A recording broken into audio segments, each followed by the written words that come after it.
लंबे समय बाद आपके लिए एक ऐसा साल आया जिससे किसी को कोई शिकायत शायद ही रही हो। जी हाँ, 2023 सबने पैसा बनाया, जमकर बनाया, जहाँ जहाँ उनकी मर्जी थी वह बनाया, हर एक एसेट क्लास में भी बनाया। और इक्विटी मार्केट की बात करें तो बिल्कुल लार्ज कैप से लेकर मिड कैप और स्मॉल कैप शेयरों में भी भरपूर पैसा बना। अब बड़ा सवाल है कि एक बहुत ही अच्छा साल होने के बाद में क्या अगला साल भी उतना मजबूती का रहेगा? लाइफ टाइम हाइपर मार्केट है हमारे भी और दुनिया भर के भी। क्या अगले साल भी और नए से नए हाइज बनने का सिलसिला चलता रहेगा? बड़ा साल है चुनावों के लिहाज से, चाहे हमारे यहाँ हो चाहे दुनिया भर में हो। बड़ा एक्शन पॉलिटिकल फ्रंट पर होगा और बड़ा एक्शन इकोनॉमी के फ्रंट पर भी होगा, जहाँ पर ब्याज दरों के घटने के संकेत आते दिख रहे हैं। तो ढेर सारे ऐसे मुद्दे हैं जिन पर आपको एक चाहिए साफ सुथरी राय और क्लियर कट डायरेक्शन। यानी कि क्या 2024 आपको दे रहा है तेजी की गारंटी? ये है बड़ा सवाल और इसका जवाब ले रहे हैं हम हमारी इस खास सीरीज में। और आज बाजार के जाने माने दिग्गज कोटक महिंद्रा एसेट कंपनी के ग्रुप प्रेसिडेंट और साथ ही मैनेजिंग डायरेक्टर, बाजार के जाने माने दिग्गज नीलेश शाह साहब हमारे साथ कार्यक्रम में शामिल हो रहे हैं। नीलेश भाई, बहुत बहुत स्वागत है आपका, धन्यवाद समय देने के लिए। सबसे पहले आपको, आपकी पूरी टीम और साथ ही आपके कोटक म्यूचुअल फंड के लाखों जो इन्वेस्टर्स हैं उन सबको नए साल की बहुत बहुत शुभकामनाएं। उम्मीद करते हैं सर 2023 की तरह ही 2024 का साल भी बढ़िया वेल्थ बनाने वाला हो, अच्छी खुशियां लाने वाला हो, चेहरे पर मुस्कुराहट लाने वाला हो। धन्यवाद अनिल जी। आपको और जी बिजनेस के सभी दर्शकों को नए साल की बहुत सारी शुभकामनाएं। बिल्कुल नीलेश भाई, 2023 मेरे ख्याल से किसी को कोई कंप्लेन नहीं रही होगी। और मुझे बताइए कि आखिरी बार कब आपने ऐसा साल देखा है जहां पर मतलब एवरीथिंग इज परफेक्ट? नहीं अनिल भाई, कंप्लेंट वालों की भारत में कमी नहीं है। पहले वो लोग जो क्रिप्टो में खेल रहे थे आज कंप्लेंट कर रहे हैं शायद हमने इक्विटी मार्केट में निवेश किया होता। 10 करोड़ से ज्यादा लोग जो गेमिंग में पैसा बनाने की सोच रहे थे, लॉटरी खरीद के अपनी तकदीर आजमाना चाहते थे, आज कंप्लेन कर रहे हैं अगर हमने एसआईपी की होती तो क्या होता। तो कंप्लेन करने वालों की कमी नहीं है। हाँ, निवेशकों ने इस बार ढेर सारा पैसा बनाया है। जो जी बिजनेस के दर्शक गण है वो कंप्लेन नहीं कर रहा है कि अनिल जी ने सही सलाह दी तो उनका पैसा बन गया। नहीं, बिल्कुल। और हर साल हर समय हम सलाह के लिए, आपकी डायरेक्शन के लिए आपको हमेशा याद करते हैं और आपसे पूछते भी हैं कि क्या कुछ होना चाहिए। 2023 के दमदार रिटर्न के बाद जाहिर सी बात है लोगों की उम्मीदें तो बहुत बढ़ी हुई हैं कि 2024 का साल भी अच्छा रहना चाहिए, बढ़िया रहना चाहिए, पैसा बनना चाहिए। पॉजिटिव रहें, सावधान रहें, या फिर थोड़ा नर्वस होने का वक्त है? कैसे देख रहे हैं आप पूरे साल को? सोनिल जी, भारत की स्टॉक मार्केट और इंडियन क्रिकेट टीम दोनों एक के बराबर है। इंडियन क्रिकेट टीम ने वर्ल्ड कप में 10 मैच बड़ी धुआंधार तरीके से जीते। भारतीय स्टॉक मार्केट ने पिछले 8 सालों से लगातार पॉजिटिव रिटर्न दिया है। इंडियन क्रिकेट टीम के अंदर रोहित शर्मा, विराट कोहली, मोहम्मद शामी जैसे धुरंधर है। भारतीय स्टॉक मार्केट में भी धुरंधरों की कमी नहीं। तो हो सकता है कि फाइनल के दिन में शायद हमारी टीम उतना अच्छा परफॉर्म नहीं कर पाए जितना करना चाहिए था, लेकिन इस टीम की काबिलियत के ऊपर कोई संदेह नहीं है। उसी ऑस्ट्रेलिया को अगर किसी और दिन मिलते तो शायद रिजल्ट और होता। तो बस भारतीय क्रिकेट टीम और इंडियन स्टॉक मार्केट दोनों एक के बराबर है। धुरंधरों की कमी नहीं है। हाँ, एक आध मैच में तख्ता पलट सकता है। जैसे बॉल आए वैसे खेलने की काबिलियत रखनी चाहिए। बिल्कुल। तो फॉर्म अच्छी है और प्लेयर्स भी अच्छे हैं, बस ठीक है कोई ऐसा ना हो कि एक आध इनिंग, एक आध मैच खराब निकल जाए, बस वो सावधानी रखनी है। तो चलिए मैं वहीं से शुरुआत करता हूँ। पहले लोकल, अगर कुछ खराब होने का डर है तो भारत के अपने कारणों से, अपने ट्रिगर से क्या कुछ खराब हो सकता है? सुनील भाई, सारे इस वक्त ये प्राइस करके बैठे हैं कि 2024 जनरल इलेक्शन में सरकार की कंटिन्यूटी रहेगी। अगर रिजल्ट सरप्राइजिंग आए तो मार्केट को बढ़ावा मिलेगा। अगर रिजल्ट शॉकिंग आए तो मार्केट में करेक्शन आ सकता है। दूसरी चीज है कि भारतीय मार्केट में आज प्रीमियम वैल्यूएशन है। हम तकरीबन अपने ऑल टाइम हाई लेवल के आसपास है। हमारा जो कॉम्पिटिटर है चाइना, वो यूएस डॉलर टर्म्स में 1993 के लेवल पे है। 30 साल से लोगों ने चाइना में पैसा नहीं देखा।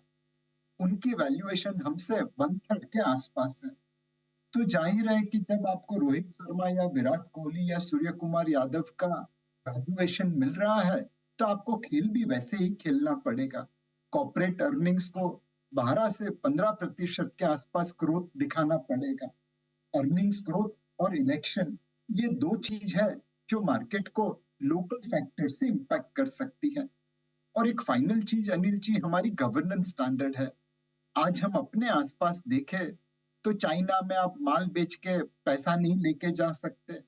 अलग अलग प्रकार के सर्कुलर आते हैं जो ईज ऑफ डूइंग इन्वेस्टमेंट की धज्जियां उड़ा देते हैं। बाकी देशों में भी जाए तो गवर्नेंस स्टैंडर्ड्स का कोई नामो निशान नहीं है जैसा भारत में है। तो हमें अपने गवर्नेंस स्टैंडर्ड को भी बरकरार रखना होगा। हमें ग्लोबल कैपिटल को और लोकल कैपिटल को जो रिस्पेक्ट देते हैं वो जारी रखना होगा। बिल्कुल। तो ये एक बड़ा सबसे बड़ा ट्रिगर होगा जो कि भारतीय बाजारों के लिए इम्पोर्टेंट कि यही सरकार आगे कंटिन्यू करती है। नहीं, ये तो हमने लोकल रिस्क की बात की। ग्लोबली क्या कुछ अच्छा और क्या कुछ खराब हो सकता है हमारे बाजारों के लिए? ग्लोबली अनिल भाई, मुझे एक चीज समझ में नहीं आ रही है। लोग भारत में पैसा लगाएंगे जिन्होंने सालों साल रिटर्न बना के दिया है, बट आज दुनिया के इमर्जिंग मार्केट और ग्लोबल मार्केट की वैल्यूएशन की कगार पे सबसे आगे खड़ा। क्या वो लोग ऐसी मार्केट में जाएंगे, चाइना, जो भारत से वन थर्ड वैल्यूएशन पे अवेलेबल है, बट 30 साल से वहां पे पैसा नहीं बना है? लोग सस्ता देखेंगे, चुनेंगे, या महंगा देखेंगे? मैं उम्मीद करता हूं कि लोग सोने को सोने के दाम पे खरीदने की हिम्मत रखें और पित्तल को पित्तल के दाम पे खरीदने की हिम्मत रखें। अगर लोग सोने और पित्तल में कंफ्यूज नहीं होंगे तो फिर हमारे लिए कोई बड़ा global risk flow point of view से नहीं हो। दूसरी चीज यूएस फेड के पिवोट की है। आज मार्केट ये डिस्काउंट करके बैठा है कि मार्च 2024 से जून 2024 के बीच में फेड ब्याज की दरें काटेगा और उसके बाद वो कंटिन्यू रहेगा। तो जैसे जैसे ब्याज की दरें कटेगी वैसे वैसे इमर्जिंग मार्केट में पैसा आना चालू हो जाएगा। और तीसरी चीज जो हमें ध्यान रखनी है वो जियोपॉलिटिकल रिस्क है। आज रेड सी में टेररिस्ट अटैक की वजह से जो शिपिंग मूवमेंट है उसके ऊपर इम्पैक्ट आ जाती है। हमारे लिए इसके दो मायने हैं। एक, जो माल चाहिए वो नहीं मिलेगा, चाहे फिर वो चिप्स हो, चाहे ऑयल हो, चाहे कुछ और चीज हो। और दूसरा, इन चीजों के दाम बढ़ सकते हैं।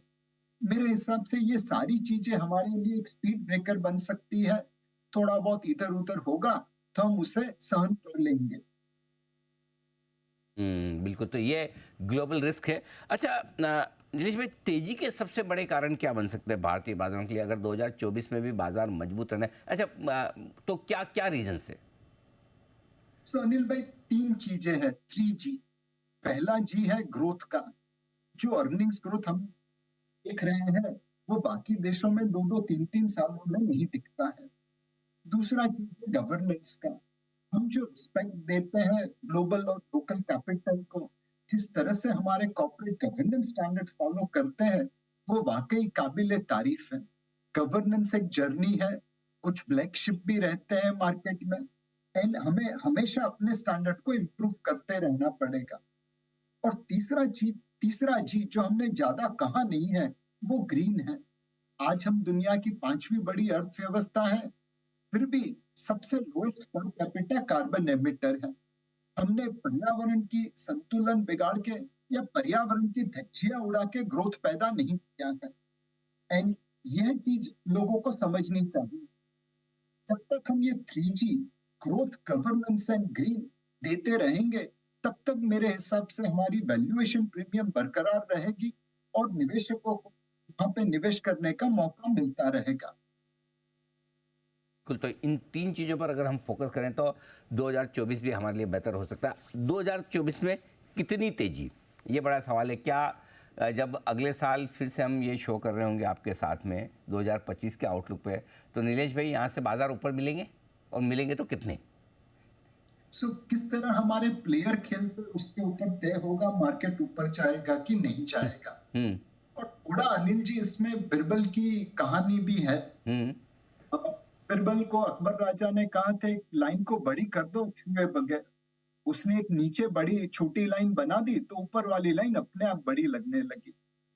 ऊपर वाला अब भारतीय बन गया है ऐसा मुझे लगने लगा है। हमें Israel Hamas war, Russia Ukraine war से ऑयल के ऊपर चिंता थी, उन्होंने तथास्तु कह दिया।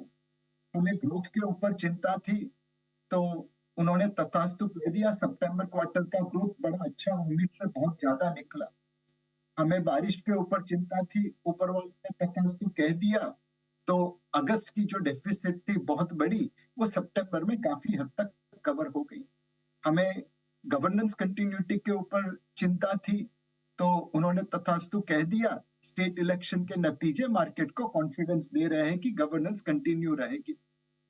और इससे ज्यादा मुझे विश्वास इसलिए हो रहा है कि ऊपर वाला भारतीय है, बिकॉज उन्हें पता है कि हम भारतीय हैं। तो अपनी लाइन तो उन्होंने बरकरार कर दी, बट बाकी देशों की लाइन छोटी करने लगे हैं। रशिया को यूक्रेन में भिड़ा दिया, अब कोई ग्लोबल निवेशक वहां पे जा नहीं सकता। चाइना में अलग अलग प्रकार की उलझुल पॉलिसीज आने लगी, तो वहां पे वैल्यूएशन कम हो गया, लोगों का विश्वास वहां पे कम हो गया। साउथ अफ्रीका में लोगों का जाना मुश्किल है, तो निवेश कहां से करेंगे। ब्राजील बहुत अच्छा लगता है, तो वहां पे कम्युनिस्ट सरकार है। तो अपनी लाइन बड़ी दिख रही है, बिकॉज औरों की लाइन छोटी हो रही है। अगर यहाँ पे कोई यू टर्न हो गया और लोगों ने हमसे सीख के अपनी ग्रोथ, गवर्नेंस एंड ग्रीन के ऊपर फोकस करना चालू कर दिया, तो जो वैल्यूएशन प्रीमियम हमें मिल रहा है वो शायद कम हो सकता है। तो एक ये पहलू पे ध्यान रखना पड़ेगा कि हम दूसरों के सामने अच्छा करते रहे, रिलेटिवली अपनी प्रीमियम वैल्यूएशन को जस्टिफाई करते रहे। बिल्कुल ठीक बात है। तो आपने बड़ी स्मार्टली बताया कि ईश्वर भी हमारे हिंदुस्तानी है, इंडियन ही है। जिस तरह से फेवर कर रहे हैं, और अगर इंडियन है तो ऐसा तो होगा नहीं नीलेश भाई कि एक ही साल करेंगे, तो फिर लाइफ लॉन्ग करेंगे। बिल्कुल, कम से कम आपके हमारे लाइफ टाइम में तो करेंगे, ये हम भरोसा रख सकते हैं। अब आइए म्यूचुअल फंड इन्वेस्टर्स की मैं बात करता हूँ। बहुत सारे इन्वेस्टर्स रोज़ पूछते हैं लाइफ टाइम हाई पे, लाइफ टाइम हाई पे प्रॉफिट बुक कर लें क्या, निकल जाएं क्या, बाद में वापस देख लेंगे। तो जिन लोगों को मतलब इतना पैसा देखने की आदत भी नहीं है, इतना पैसा बनाने की आदत भी नहीं है, बहुत सारा बन रहा है, तो निकलना चाहते हैं, क्या सलाह है आपकी? सो अनिल भाई, आपने पहले बचपन में रेलवे में बहुत मुसाफरी की है। हम दौड़ के प्लेटफॉर्म से जब गाड़ी आती थी, अपनी सीट पे बैठ जाते थे, और जब तक मंजिल नहीं पहुंचे तब तक उतरते नहीं थे। कई बार रेलवे में जब इंजन बदलता था तो रेलवे थोड़ी पीछे भी जाती थी, पर तभी हम डरते नहीं थे, गाड़ी में बैठे रहते थे, बिकॉज पता था मंजिल पे तो पहुंचना है। तो आप भी अपनी मंजिल पे पहुंचने के लिए म्यूचुअल फंड की रेलवे गाड़ी में बैठते हैं। और नॉर्मल रेलवे गाड़ी से म्यूचुअल फंड की रेलवे गाड़ी में थोड़ा उतार चढ़ाव ज्यादा होता है, आगे पीछे थोड़ा ज्यादा होता है। पर जब तक आप मंजिल पे नहीं पहुंचे, बीच में क्यों उतरना चाहते हैं। विश्वास रखिए, समय दीजिए, आपको आपकी मंजिल पे म्यूचुअल फंड की रेलवे गाड़ी जरूर पहुंचाएगी। सिर्फ समय देने की आवश्यकता है। तो मतलब जब तक डेस्टिनेशन ना आए हिले नहीं। जैसे आप उठे तो आपकी कुर्सी, ये मुंबई की लोकल ट्रेन का एग्जांपल परफेक्ट है। थोड़ा सा हिले नहीं कि मतलब कोई कोई दूसरा बैठ जाएगा या चौथी सीट वाला मामला हो जाएगा। तो बिल्कुल डटे रहे, टिके रहे। अब आइए पैसा कहाँ लगाया जाए, क्योंकि इस साल है ना बड़ी कश्मकश भी चली है, चर्चाएँ भी चली है। निफ्टी में रिटर्न आया 18% के आसपास, लेकिन small cap index 53%, mid cap 44%, Nifty से कई कई गुना रिटर्न दिए हैं।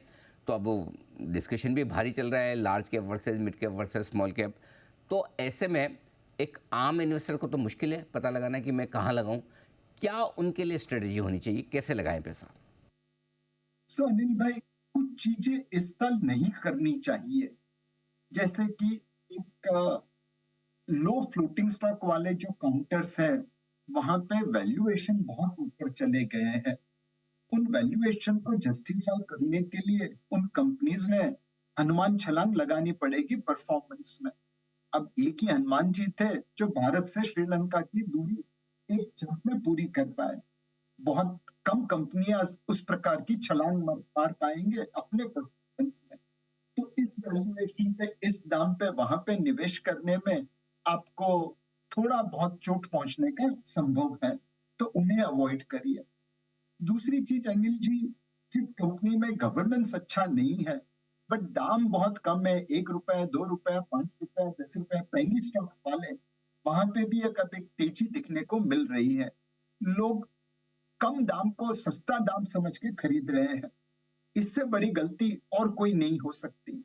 स्टॉक मार्केट में कम दाम अच्छे दाम नहीं होते, कोई नहीं है कि ऐसा हो। तो पेनी स्टॉक्स में जहां पे फंडामेंटल्स नहीं है, वहां पे भी मोमेंटम चेज मत करिए। बाकी 2024 का साल थोड़ा लार्ज कैप ओरिएंटेड रहेगा वैसा लगता है। आजकल small and mid cap large cap valuation से ऊपर ट्रेड कर रहे हैं। जनरली इस वैल्यूएशन पे निवेश करके वहां पे पैसा बनाना मुश्किल होता है।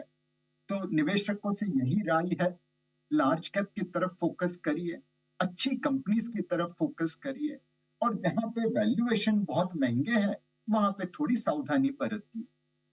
वैल्यूएशन महंगे है और कंपनी की क्वालिटी को लेकर अगर चिंता है तो वो सावधान रहें, बाकी ठीक है। अच्छा, अब आते हैं सर कुछ फिक्स इनकम पर भी। क्या उम्मीद की जाए अमेरिका में और भारत में? क्या ब्याज दरों में कटौती होगी, और ऐसे में जो फिक्स इनकम में डेट प्रोडक्ट्स में निवेश करने वाले इन्वेस्टर्स हैं उनके लिए क्या स्ट्रेटेजी होनी चाहिए? कहाँ पैसा लगाना चाहिए? लॉन्ग टर्म एफडी में लगाएं, डेट म्यूचुअल फंड में लगाएं, क्या करें? सो अनिल जी, आजकल अगर आप कुछ इमर्जिंग मार्केट्स देखें जैसे वियतनाम, तो उनकी गवर्नमेंट यील्ड अमेरिकन यील्ड से नीचे है। भारत के इतिहास में एक बार ऐसा हुआ था तकरीबन 2007 में, जबकि 10 ईयर यील्ड ऑन इंडिया और अमेरिकन 10 ईयर यील्ड के बीच में तकरीबन 50 बेसिस पॉइंट का या आधे परसेंट का फर्क रह गया था। मुझे लगता है कि जिस तरह से आरबीआई हमारी इकोनॉमी को मैनेज कर रहा है, जिस तरह से वो मॉनेटरी पॉलिसी चला रहा है, हमारी और यूएस 10 ईयर यील्ड के बीच में गैप है, वो धीरे धीरे नैरो होता रहेगा। मैं ये नहीं कहता कि अगले साल ही ऐसा होगा, बट इवेंचुअली हम एक दिन ऐसा देखेंगे जब अमेरिकन 10 ईयर यील्ड हमारी 10 ईयर यील्ड से ऊपर होगी और हम उनके नीचे होंगे। इसके लिए समय लगेगा, और आरबीआई ने जिस तरह से credit policy, monetary policy maintain की है, वैसे चलाते रहना पड़ेगा। बट अगले साल की बात करें तो लगता है कि फर्स्ट हाफ ऑफ 2024 में फेड रेट की दर काटेगा। वहां पे डेट का बर्डन बहुत ज्यादा है, $1 ट्रिलियन से ज्यादा का ब्याज अगले साल चुकाना पड़ेगा। और वहां की जो बॉटम एंड पॉपुलेशन है वो भी बहुत लिवरेज है। अमेरिकन इकोनॉमी हमसे 7 गुना बड़ी है, लेकिन उनका क्रेडिट कार्ड डेट हमसे 40 गुना बड़ा है। उनका स्टूडेंट हाउसिंग, स्टूडेंट लोन हमसे 90 गुना बड़ा है। तो उनको ये ब्याज की दरों की बर्डन बहुत भारी पड़ रही है, और फेड को इलेक्शन मद्देनजर रखते हुए 2024 की शुरुआत या मध्य भाग में ब्याज की दरें काटनी पड़ेगी। इससे आरबीआई के लिए भी ब्याज की दरें काटने का मौका मिल जाएगा। तो ये समय सबसे लंबी मैच्योरिटी में निवेश करने का है। सबसे लंबा government security, state development loans, PSU bonds या डेट म्यूचुअल फंड्स, इसमें आप निवेश कर सकते हैं। अगले साल कूपन इनकम के साथ साथ कैपिटल अप्रिसिएशन मिलने के भी बहुत अच्छे चांसेस हैं। म्यूचुअल फंड में यहाँ पर बढ़िया निवेश का मौका आपके लिए बन सकता है। दो और एसेट क्लास पर आपकी राय लेना चाहता हूँ साल 2024 के लिए, सोना और साथ ही प्रॉपर्टी, रियल एस्टेट, इन दोनों को कैसे देखते हैं आप? सोने में अनिल भाई, मतलब बहुत अच्छा माहौल बन रहा है। तकरीबन 2020 से हम रेकमेंड कर रहे हैं कि सोने में थोड़ा निवेश करिए। इसका मेन कारण यही है कि ग्लोबल सेंट्रल बैंक्स आजकल सोने की खरीदारी में बहुत ध्यान दे रही है। हमारी हाउस बैंक्स की तरह ग्लोबल सेंट्रल बैंक्स भी सोने पे विश्वास करने लगी है। रशिया के पास यूक्रेन धावे के पहले $650 बिलियन के रिजर्व थे। 500 बिलियन डॉलर विदेशी मुद्रा में थे, 150 बिलियन डॉलर सोने में थे। जब उसने यूक्रेन पे धावा बोला तो लोगों ने 500 बिलियन डॉलर सीज कर लिए, फ्रीज कर दिए। 150 बिलियन डॉलर का सोना ही काम आया। ये देखने के बाद दुनिया भर के सेंट्रल बैंकर, चाहे अमेरिका के दोस्त हो चाहे अमेरिका के दुश्मन हो, सबने सोने में विश्वास करना चालू किया। पिछले साल 1000 टन से ज्यादा की सोने की खरीदारी की है। ग्लोबल सेंट्रल बैंक के पास उतना सोना है भी नहीं कि बेच पाए, सिर्फ खरीदने की कोशिश कर रहे हैं। चाइना को ताइवान के ऊपर कुछ डिजाइन है, कुछ प्लान है, तो वह भी अपनी इंश्योरेंस पॉलिसी के लिए सोना खरीदते रहेगा। इस वजह से हमें लगता है कि सोने में डिमांड ज्यादा रहेगी। एक और चीज जो हमने देखी है सोने में, कि जब भी यूएस फेड ब्याज की दरें काटता है, सोने में तेजी चालू हो जाती है। तो ये दोनों चीजें सोने के लिए फायदेमंद रहेगी। सोने में निवेश करते समय सिर्फ एक चीज याद रखिए, भारत में 18% के आसपास टैक्स इंसिडेंस है, 15% import duty, balance GST and other charges. तो जो चीज आपको 100 रुपए में दुबई सिंगापुर में मिलती है, उसी सोने के लिए आप भारत में तकरीबन 118 रुपए देते हैं।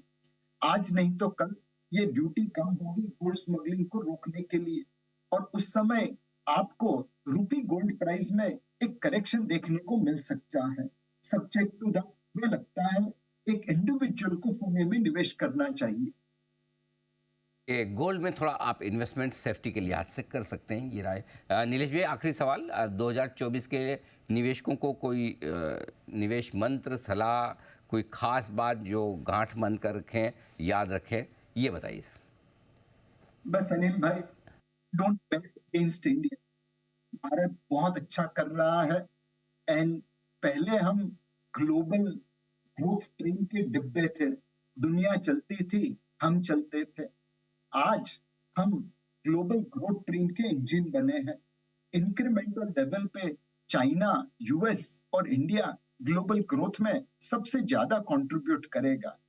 ये इंजन चलता रहेगा और आने वाले सालों में और भी बड़ा होता रहेगा, ऐसी उम्मीद है। भारत पहले भी सोने की चिड़िया था, बीच में अंग्रेजों की ने हुकूमत करके हमारी सोने की चिड़िया को खत्म कर दिया।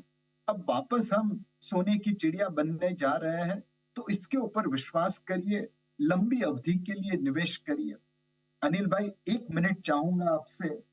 जी। मेरे पिताजी तो अब है नहीं, बट अगर वो होते तो शायद मैं उनके पास जाता और कहता, पापा, जब 70, 80, 90 के दशक में अच्छी अच्छी मल्टीनेशनल कंपनीज इश्यू कर रही थी, स्टॉक मार्केट इतना सस्ता था, आपने क्यों शेयर्स नहीं लिए, आपने क्यों निवेश नहीं किया? अगर आप वो करते तो आज मुझे काम करने की जरूरत नहीं मिलती। और मेरे पापा कहते, बेटा, उस समय अनिल भाई और जी बिजनेस नहीं थे जो मुझे कहते आप निवेश करिए। आज से 20-25 साल बाद अगर आपके बेटे बेटी ने आपको पूछ लिया कि जब भारत दुनिया की 5वीं व्यवस्था से तीसरी बड़ी अर्थव्यवस्था बन रहा था, ग्रोथ कर रहा था, इतनी बढ़िया बढ़िया कंपनीज बन रही थी, तो आपने निवेश क्यों नहीं किया? आप तो ये भी नहीं कह पाएंगे कि अनिल भाई ने सलाह नहीं दी थी, बिजनेस नहीं था। तो ये सोच इन्वेस्ट करिए। नहीं, बिल्कुल, और बहुत अच्छे तरीके से आपने समझाया कि क्यों निवेश करना चाहिए और क्यों निवेश नहीं करने पे आपको जवाब देना भारी पड़ सकता है। तो जाहिर सी बात है कि आप अपने रिस्क को देखते हुए लॉन्ग टर्म के लिहाज से जैसे भी, चाहे सीधे तौर पर या फिर म्यूचुअल फंड, अच्छी म्यूचुअल फंड के जरिए आप पैसा लगाएं, लेकिन लगाएं ज़रूर। ये राय है 2024 के लिए आपके लिए नीलेश भाई की तरफ से। नीलेश भाई, बहुत बहुत धन्यवाद आपका समय देने के लिए और विस्तार से हमारे दर्शकों को दिशा दिखाने के लिए 2024 के लिए। एक बार फिर से आपको नए साल की बहुत बहुत शुभकामनाएं। धन्यवाद। इस खास शो में इतना ही। बने रहिए हमारे साथ जी बिजनेस पर। नमस्कार।